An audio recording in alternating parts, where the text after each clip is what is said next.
Welcome back to the 2 Minute Warning, episode 426, back on the topic of the NFL. Today, as about half an hour ago, the Dallas Cowboys and Dak Prescott reached a deal. They re-signed Dak Prescott, or really gave him his first long-term deal of 4 years, $160 million. And today, Jay and I are going to be talking about whether or not this was a good move for both the Cowboys and Dak Prescott. But first, question of the day, and that is, who is Cowboys franchise leader in receiving yards again? If you know the answer, comment below. And if you don't, stick around to the end of the video and we'll discuss it then. But Jay, obviously, Dak Prescott been a guy holding out for a long-term contract for, the last 2 seasons, and finally got it. What do you think this really means for both him and the Cowboys? Dak Prescott, kudos to him. He'll get his money, but at the current pace, I don't think he'll ever get a ring because of this. Colin Cowherd came out with some statistic the other day. He presented something how, of the past 10 years, for the most part, every time a Super Bowl team wins, the quarterback takes approximately less than 10% of the total cap hit. When Mahomes won, he was under his rookie contract. He was weak or cheap. Tom Brady's always known to take the pay cut. Nick Foles with the Eagles, kind of a small exception, but of course he was on backup salary, so he was cheaper. So on and so forth. It's just a trend. You win when your quarterback is cheap because you have other money to go around to the team. Dak Prescott getting $42 million of a roughly $200 million salary cap. He's taken 20% of the cap hit approximately, limiting the money to go around. Therefore, I do think this will, in the long run, hurt the Dallas Cowboys just because there's not enough talent to go around. You're already paying Zeke. I think it's roughly $15 million a year. I think Cooper is making $20 a year. You got Jalen Smith and DeMarcus Lawrence on the defense getting lots of money and not doing a lot. Your offensive line is crumbling. So I'm glad you got your franchise quarterback. He's going to get you a lot of yards. I think he can win the division. I think he could take you to the playoffs again. But Super Bowl is just out of the equation for me, at least right now, based on who else is on the salary for the Dallas Cowboys. They have a lot of money going to a lot of places, and they still have a lot of holes. Like I said, the offensive line needs to be addressed, and that's one of the most expensive parts of an NFL team. Defense needs to be addressed for sure in the secondary, linebacker core. A lot of the things need to be addressed, even their receiving core. CeeDee Lamb, I think, will emerge, and Amari Cooper is not worth $20 million anymore by any means, in my opinion. Yeah, I mean, if I'm Dak Prescott, I did exactly what I was trying to do for the last 2 seasons in holding out for a contract. I mean, Dak, a guy that really had a good rookie year, obviously 13 wins, and then came back with 9-7, then 10 wins maybe. Then I think they were 500. Then last year he made it 5 or 6 games and then got injured. So obviously not a guy that ever was top of the league, but was solid.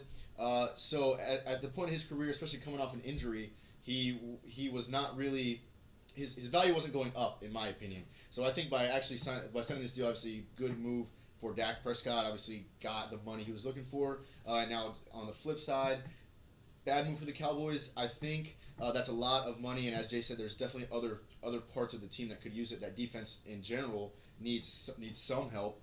So obviously the cap hit from Dak is going to hurt this team overall. I think they're more than just a quarterback away from being elite. Now I do know that Dak has very good chemistry with this Cowboys team, and I did personally think that they were really in trouble without him, especially with all those other backup quarterbacks they went through. But I think the smarter decision, I don't know what smarter decision between tagging him and giving him a long-term contract, but I think $160 million more than a guy like Deshaun Watson's making, who's definitely a better quarterback, was a little too much for Dak, and it was just a bad move by the Cowboys. I think, like I said, he's a good quarterback, but that's too much for Dak Prescott. Yeah, you perfectly said it. Even though I'm knocking on the Cowboys, they did not have a lot of other options, to be honest. However, now that Dak Prescott is under contract, obviously the details aren't released yet because he may have a no-trade clause, but if Russell Wilson was still looking to go to Dallas, the Dak Prescott-Russell Wilson trade becomes more even rather than the Dallas Cowboys just trying to trade for Russell Wilson in straight picks. So maybe Jerry Jones might be fooling Dak Prescott in a way. I don't know. I highly doubt it, but that is still a possibility to at least consider. Overall, like I said, it's just history shows you win a Super Bowl with a cheap guy. Like I gave several examples. Even Joe Flacco, his rookie year on his rookie contract with the Ravens, they won. You need a cheap guy under center. Yes, there's rare occasions where it happens. Peyton Manning's always been paid a lot. Eli Manning's always been paid a lot, so on and so forth. But it's just a lot more rare, and just I guess they'll catch a break for a while because I don't see the NFC East progressing anytime soon. I do think the Washington football team, if they could get the right guy under center, they might take over the division. But as of right now, I think the Giants, Eagles, and Washington overall still have a lot of what-ifs and pieces to fill for Dallas to be worried in the next 1 to 2 years for the division. But playoffs, it's a whole different story. Until Brady retires, until Rodgers retires, I don't think Prescott will take the big jump and win a Super Bowl. Yeah, honestly, Dak was outspoken about wanting to play with Dallas forever, and CeeDee Lamb, specifically an example, said they want to play for Dak. So like I said, the Cowboys team and Dak do have a good chemistry, and I do think that they, short-term, needed Dak back to win football games. But to pay him all that money, again, not what I would have done.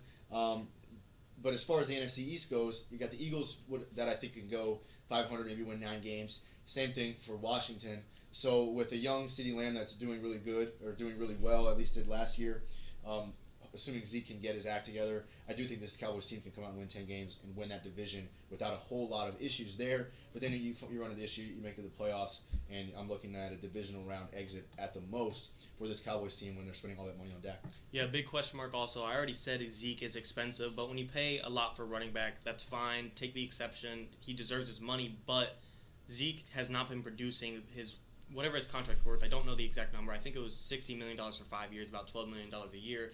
If he's producing $12 million a year numbers, that's one thing, but Zeke has dropped off. He's always declined since his rookie year when he broke records, was on pace to go for Eric Dickerson all-time record, and ever since then he's just definitely declined, and I think they need to move on from him, take the cap hit this year, get the ugliness over with, because you want to invest in Prescott, and like I said, get the ugliness over with right now. And if you release him, you still have a decent backup in Tony Pollard. I like him. He has a lot of potential, and he's really young. Yeah, I know. I'm still surprised that. I mean, I don't know. Honestly, how much better is Deshaun Watson than Dak Prescott? I think it's top 5 versus top 12. I think so too. So for Dak to be making more money than Deshaun over the next 4 seasons, that's just another reason why I think they're overpaying him. But don't get me wrong, they are getting an above-average quarterback, a quarterback that has proven he can win in Dallas, which has not always been the best situation for a quarterback to play in. But as far as a deep playoff run, it certainly does not create that for the Cowboys. Yeah, 100%. All right, guys, comment below whether or not you think that this is a good move for the Cowboys or a good move for Dak, or maybe both, because there's obviously a lot of different sides to this argument. But as far as the question of the day, your Cowboys leading receiver in yards is Jason Witten, legendary tight end. Guys, thanks for watching. 2 Minute Warning.